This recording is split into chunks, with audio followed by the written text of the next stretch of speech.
Chen Shui-bian, former president of Taiwan, stepped down on May 20, 2008, the same day that Ma Ying-jeou took office as the new president of the Republic of China, just 1 hour after he left the presidential office building. As a former president of the Republic of China and no longer enjoying presidential immunity, he was arrested and restricted from leaving the nation by Taiwanese prosecutors due to allegations of corruption and abuse of authority. Chen was accused of fraud in a case involving the handling of a special presidential fund used to pursue Taiwan's foreign diplomacy. However, after more than 5 years of investigation by it has dropped the case of money laundering in Palau against the former president because it could not find any evidence of wrongdoing. President Ma Ying-jeou moved to declassify documents that will aid in the investigation of the former president's use of special expenses. President Ma was then swiftly sued by Chen's lawyers on August 6, 2008, calling Ma's declassification of case-aiding documents politically motivated. The documents which were sought were classified earlier by Chen. The documents are mostly receipts and records of use of special expenses. Alleged money laundering. On August 14, 2008, shortly following rival party KMT legislators' press conference announcing the existence of a request for money laundering investigation assistance letter from the Swiss government, the former president called an evening press conference and admitted that his past election campaigns had misstated election finance expenses, and had leftover monies in campaign coffers forwarded to overseas accounts. Chen stated during the conference, "My conscience has told me that I cannot continue to lie to myself or to others, so I will choose to be bluntly honest. I have, in the past, committed deeds that are against the rule of law, and I am willing, for all campaign finance dishonesty from my 4 elections for mayor and for president, to apologize to the people." Chen claims that the money was wired overseas by his wife and without his knowing. There is also an investigation launched by Swiss authorities over a Swiss bank account bearing Chen's daughter-in-law's name. Roughly $31 million were wired to the account from Taiwan and was then forwarded again to an account in the Cayman Islands. Swiss and Taiwan authorities are cooperating in investigating whether or not there are instances of money laundering committed by members of the former First Family. It is unknown whether or not the wiring of the Swiss accounts and the wiring of campaign money overseas by Mrs. Chen are related. Chen and his wife are currently restricted from leaving Taiwan. Chen's August 14 admission was a reversal of his position just 1 day earlier, when he vehemently denied a Next magazine report of the same story. The following day, August 15, Chen announced that both he and his wife will leave the Democratic Progressive Party for good from the fallout of the previous day's admission. Reaction to Chen's admission was negative.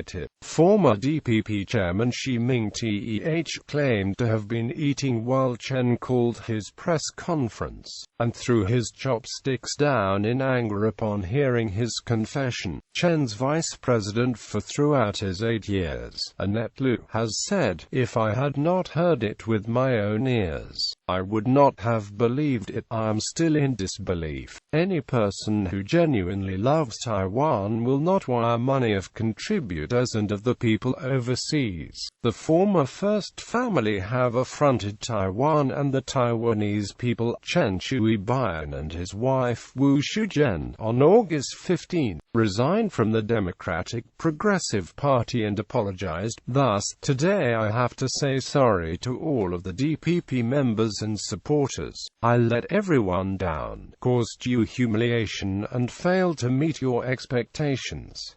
My acts have caused irreparable damage to the party. I love the DPP deeply and am proud of being a DPP member. To express my deepest regrets to all DPP members and supporters, I announce my withdrawal from the DPP immediately. My wife Wu Shuzhen is also withdrawing from the party.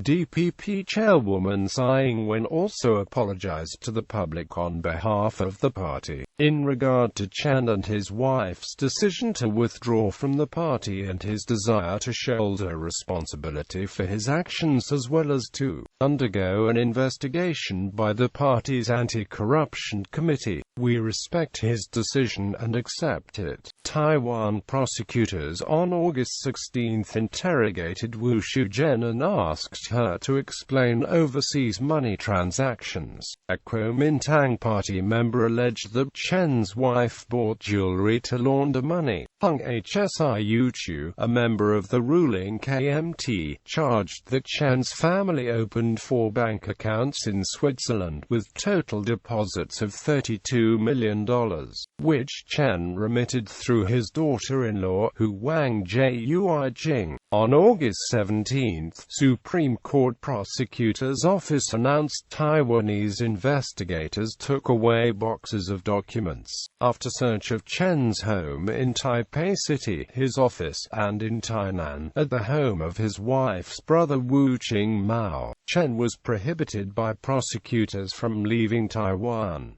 Chen has $21 million at overseas banks held in the name of family members. Xi Ming-teh, a former leader of Chen's Democratic Progressive Party, accused Chen of laundering at least $85 million from an entrepreneur bidding for bank ownership in 2005. Coast Guard Administration spokesman Cheng said, "We received the order from the Special Investigation Unit around 9:20 p.m. last night saying former President Chen was barred from leaving the country." Chen's probe concerns $14.8 million in special expenses from the government while he was president, and his wife is on trial for corruption and document forgery. Prosecutors found at least $1.5 million had been spent on diamond rings and other luxury items for his wife. Upon his return to Taiwan, Chen's son claimed that he was a mere figurehead and was not directly involved in the transfer of money. Chen commented upon the public's suspicions that he had engaged in money laundering by colorfully stating, "Money is dry, it cannot be washed. Money is clean, not dirty, it does not need to be washed." On October 31, 2008, Shui-bian was arrested and detained incommunicado by Supreme Prosecutor's Office's Special Investigation Division prosecutors for alleged embezzlement of about $500,000 from diplomatic funds. In 2004, as Secretary General of the National Security Council, Chen Shui-bian called his arrest a political persecution by the Beijing-friendly Kuomintang government amid and after another senior DPP member, Chiayi County Magistrate Chen Ming-wen's detention on corruption charges. The government abused the laws and its powers to persecute and humiliate us, but the people and the history will return justice to us and prove our innocence. The government of President Ma Ying-jeou is settling Eld's cause in the name of a campaign against corruption. The Special Investigation Division, in order to indict and convict me, has been taking high-profile actions, locking up members of the former government team one by one. Shui-bian is the 8th suspect in spin-offs of Chen Shui-bian's money laundering probes under the jurisdiction of the Taipei District Court. Arrest and detention. Chen was escorted by security staff on November 11, 2008, into the Taipei prosecutor's office for questioning. He was served a subpoena for the 5th time by the Special Investigation Division on November 10, but he opted to exercise his right to remain silent in the 6 months it money laundering probe, and the case terminates on November 24. Chen alleged that the KMT and the Chinese Communist Party see me as the #1 prisoner, as I am the biggest stone blocking the way to reunification. Chinese envoy Chen Yanlan had a bad time in Taiwan, so Ma Ying-jeou wants to put me in jail as a sacrifice to appease China. I am very honored and proud to play such a role." Quote. He then commented, "The voice of Taiwanese people can never be suppressed by heavy-handed right police presence, nor could it be clamped down by razor wires. Taiwan independence, my heart would be with all 23 million people. I will spend the rest of my limited life to fight for justice with the public. The prosecutors would file a request to detain me and the Taipei District Court would grant the request for detention.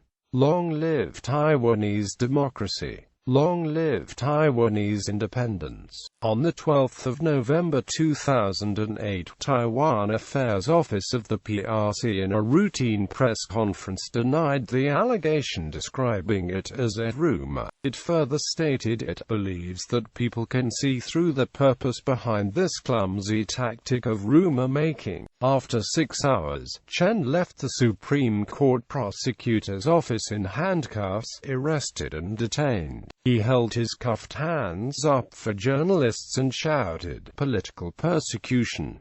Long live Taiwan!" Prosecutors, led by investigation spokesman Chen Yunnan, filed a detention request with the Taipei District Court. He said he would enter Taiwan's Bastille, but it will only lock up my body, not my heart. The charges carry each a minimum penalty of 5 years imprisonment. Chen, 57, arrived at the Taipei District Court after the prosecutor's marathon interrogation. The 11-hour trial started at 8:00 p.m. on November 11.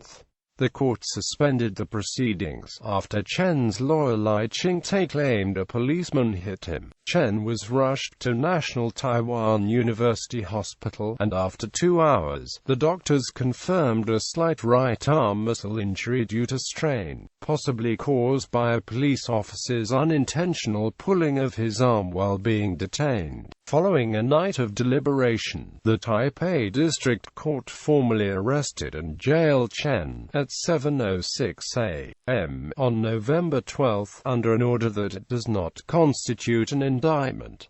Chen can be held for 4 months before being formally charged. Hu Wang Chunmin, Taipei District Court spokesman, quoted the ruling. The court, after questioning the suspect, believed the suspected crimes to be severe, and there are enough facts to believe there was buried evidence, fabrication, altered evidence and conspiracy among suspects or witnesses. Quote, he was sent to the Taipei Detention Center 8:00 a.m., where as a dissident leader 21 years ago, he served 8 months for defaming a Nationalist Party official. Chen's attorneys filed waiver of his right to appeal the order. Chen, banned from communicating with anybody outside the Taipei Detention Center, can be in custody for a maximum of 2 months. He joins 9 others detained on alleged laundering $30 million, which include Ma Ying-jeou, Chiu I-jen, the ex-vice premier, Ye Sheng-mao, and Chen's brother-in-law, Wu Qing-mao, inter alia. Chen was assigned prisoner number 2630. Hunger strike and privileges. His lawyer Cheng Wenlong stated, on November 13, he intends to stop eating in protest. In an okay condition now. He's not eating anything. I've been urging him, but he still refuses. Chen was willing to stay in the dark prison cell for the people, to protest the death of justice and the regression of democracy. He can sacrifice his life for the Republic of Taiwan. His arrest is like sentencing without a trial. Chen had only drunk water since entering a detention center early Wednesday and had not eaten a proper meal since late Tuesday. Corrections official Li Ta-chu said his institution is monitoring situation closely. Meanwhile, Presidential Office spokesman Wang Yukai stated, the office will act in accordance with a statute which allows for a Secret Service team of 8 to 12 persons assigned to a former president. for a payment of $250,000 per month to be made to him, and for him to collect an annual allocation of up to $8 million to cover the expenses of day-to-day operation of his office. Except for the security detail, Chen will retain all other aspects of the preferential treatment. The presidential office has listed $11.25 million in its 2009 annual budget for allocation to Chen. Chen ended his 2-week hunger strike on November 27. Hospitalization, appeal and petition for release. On November 16, 2008, Chen collapsed and was rushed to Taipei's Far Eastern Memorial Hospital due to complications and weakness from dehydration caused by 6 days of malnutrition. He was treated with saline and glucose injections after experiencing an excessively fast heartbeat and tightness in chest amid slow metabolism. Chen was transferred to the Pangqiao Hospital Monday for possible force-feeding. Despite Chen's lack of interest to appeal, his lawyer Cheng Wenlong completed the motion to release from detention and notice of appeal of the court's decision, with a petition for constitutional interpretation to restrain actions violative of the Constitution.